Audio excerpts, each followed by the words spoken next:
Hey, what's up guys, it's XX Modern Warfare here, Gamer Tab Banjo Chicken, and welcome to another video.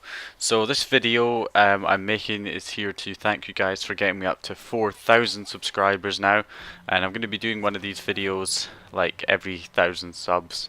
So what I'm going to talk about is stuff that's coming up on my channel, stuff that I'm working on, stuff that's happened, yeah, just that kind of stuff, and maybe do a sort of answer some of the main questions that I'm getting on my tutorial vids, because you know there's like a lot of people asking the same question on a certain thing, so I'll answer that just now. So basically, first of all, Google Plus. Okay, I have to mention it because it has ruined YouTube in my opinion. I mean, I thought it couldn't get any worse after the new channel design. And I might actually put a picture up of my old channel design when I was like on 300 or 400 subs or something like that. And you can see that that channel, and I liked that channel design, it was good.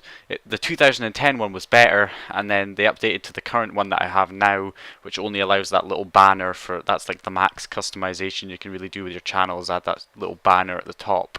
And after that I thought, okay, it's terrible, I'll get used to it eventually, we'll move on. YouTube can't get any worse than this.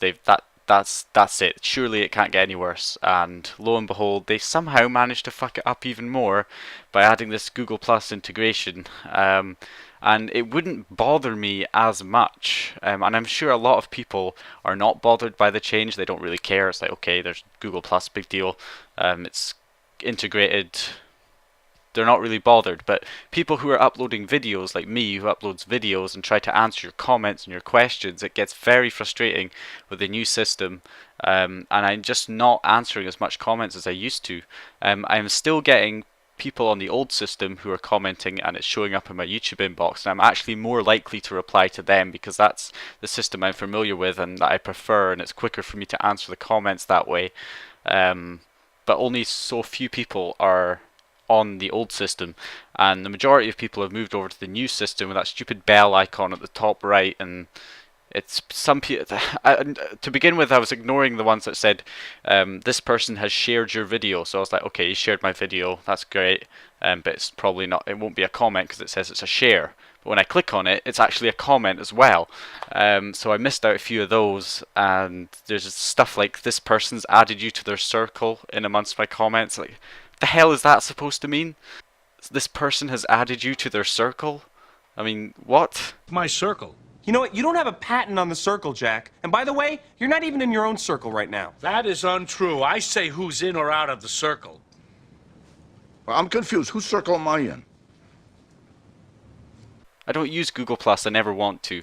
It's integrated in. It's made me a Google Plus, and now I'm getting people adding me to their circles. Whatever that's supposed to mean, I have no idea. But yeah, it's pretty annoying, the new change. It's definitely a step down, for a big step backwards for YouTube. They're dragging YouTube down. They're using Google Plus to try and boost themselves, but it's just dragging them down. So yeah, it's not good at all. I am trying my best to answer your comments, but sometimes I'm just not able to. Sometimes I'll go to reply and it'll say you're not allowed to comment on this post, and I'm like, well, what? It's my video, and I'm not allowed to comment on my own video, and I have to sign out and sign back in on Google and then go back to YouTube, and it's just a hassle, which is making answering comments just take a lot longer and be more of a nuisance than anything else. Whereas before I enjoyed reading my comments and replying, now it's just sort of getting annoying, all the stuff I have to do. And every time I go on YouTube now, I get messages saying, do you want to use your real name on YouTube? No? After I say it once, no. Why do you have to ask me again every single time I log on to my account YouTube? I mean, it's ridiculous. But anyway, that's the negativity over with for this first while, or otherwise I'm just going to be going on about Google Plus for another 20 minutes, and we're not going to do that. So moving on, ghost recovery lobbies. This is something that I've started doing thanks to a friend of mine who has made an amazing mod tool on Call of Duty Ghosts. It's a private tool. You can buy it off him, I do believe. You have to message him. His YouTube channel will be in a link in the description. Will be linked in the description. And it's a great tool. Basically, I'm doing these recovery lobbies. So far, I've had about, I don't know, I've had quite a lot of people so far getting recoveries. Everybody seems to be satisfied so far, which is good.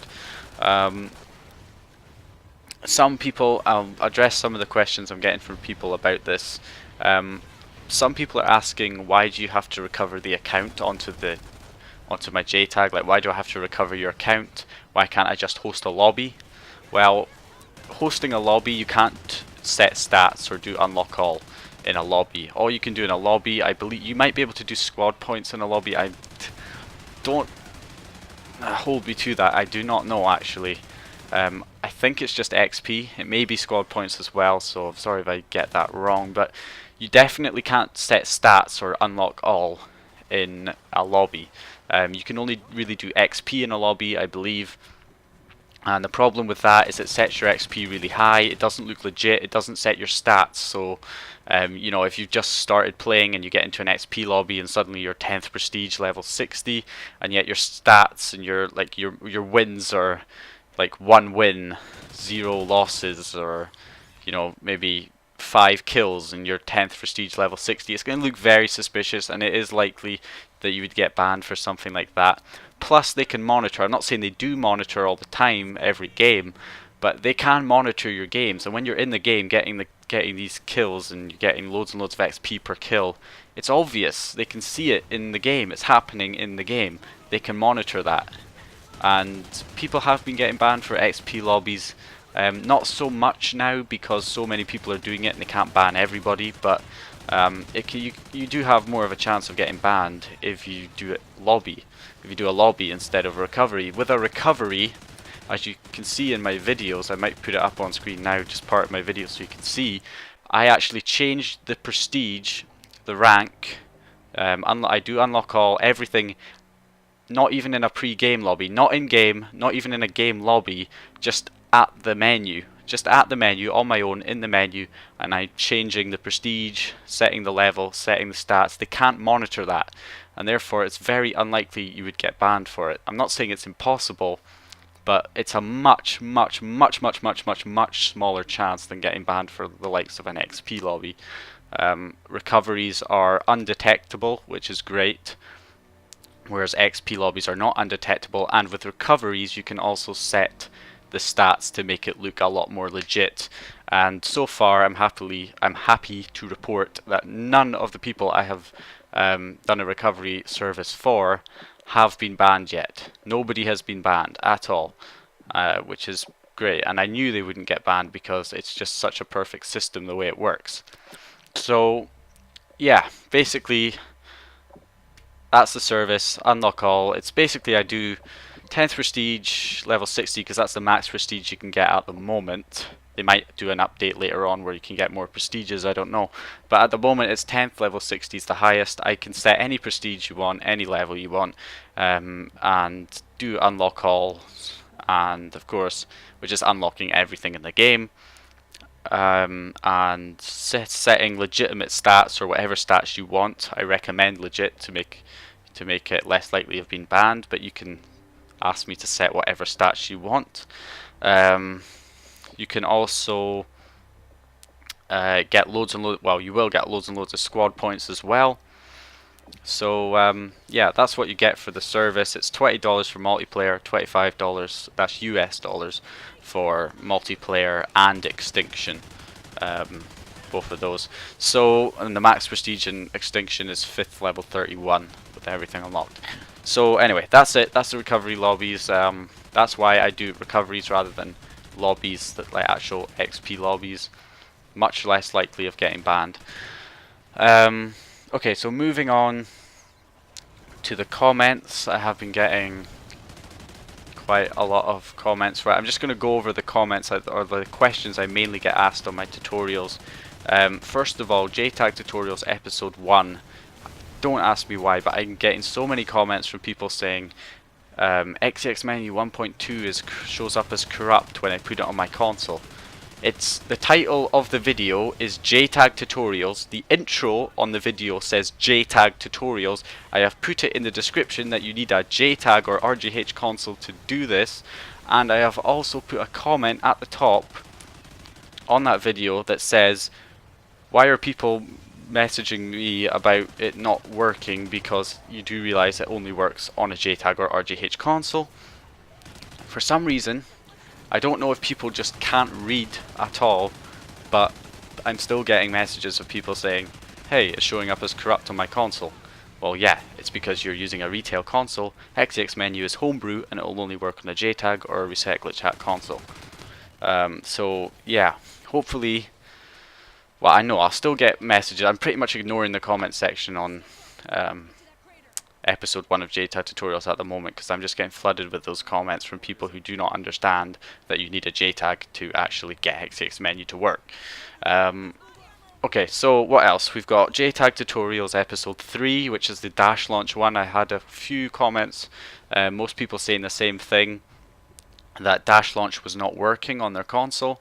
The reason for this is because you're probably on a newer dash update. I made that video quite a while ago, back we were using dash launch 3.07, which was, I think, went up to dash kernel 16202 or 16203, but now we're on 16537, I think, and you need a newer version of dash launch. I've updated the description of that video with the newer version of dash launch, so if you're using dash launch version 3.07 or lower on a console with the latest dashboard update, or 16537 or higher, it's not going to work. You're going to have to get either 3.08, 3.09 or 3.10. Those are the versions of dash launch that will work on the latest dash kernel. So that's the reason that that's not working for you guys. What else? Yeah, I'm also getting comments about Link, the Link tutorial. All I can say about that is Link, most people are commenting me about their routers, asking me to help them set it up. All routers are different, so it is quite hard for me to get it right on every router.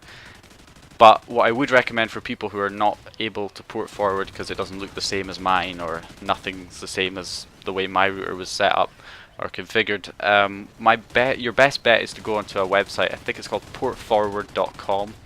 On portforward.com you can select your router, your make and model of the router, and then select the service that you want to get an example of port forwarding on. So just say Xbox Live, it will give you the ports for Xbox Live, but just ignore those and remember that for Link you're using 307.1 and 307.2, and then it will show you screenshots of the steps to take on your router to port forward successfully to get it to work. So follow that. That is my best piece of advice I can give you at the moment for that, because every router, you know, router pages look completely different, the way routers are set up completely different, so it's yeah, it's not going to be possible for me to help everybody with their routers try to port forward for Link. So yeah, the other problem people are getting is they keep telling me that the system link icon is grayed out when they're on the game. So they port forwarded, verified their link settings, everything's working, but when they go on a game, the system link icon is still grayed out. That shouldn't happen. There are a few reasons that this does happen.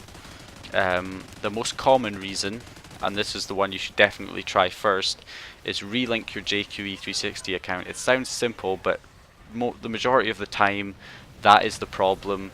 All you have to do is go back to Freestyle Dash, head over to your I think it's general settings, and then your JQE360 account, and then you just want to re-put in your username and your password, click the button to relink to jqe360.com servers. When it says it's successfully connected, try it again, go on a game, and it should no longer be grayed out. If it is still grayed out, other reasons that this can happen is you're not on the latest version of Freestyle Dash. I believe the latest version right now is Rev 775, so Freestyle Dash v3 Rev 775. Make sure you are on the latest version of Freestyle Dash, otherwise link is not going to work. Other reason is link could be disabled, so if you head over to your settings, then your plugin settings, and then F3 plugin where you verify the link settings, there's a little checkbox that says enable link. Make sure that's ticked. If it isn't, it will be grayed out when you go in the game, so make sure that's ticked. And the final reason that this usually happens, or something similar to this happens, is when people have the normal guide menu instead of the one that says system link and then file browser and then temperatures. People are reporting that they're not having that. They've just got the normal one that says like join Xbox Live, etc. on their guide. To fix this, it's usually because, well, the reason is usually because F3 plugin's not loaded. So to load the plugin, you need to go into settings on Freestyle Dash, go into your plugin settings again, go to status at the top, and you should have something that says F3 plugin, and it should say it's not loaded. So what you want to do is click the load button, and it will say F3 plugin loaded. Restart Freestyle Dash, and it should work. You should now have the link guide menu, or the Freestyle Dash guide menu, which has the system link option, the CPU temperatures and all that stuff, and the file browser. And that's basically the main questions I've been getting so far. So stuff that is going to be coming up on my channel pretty soon.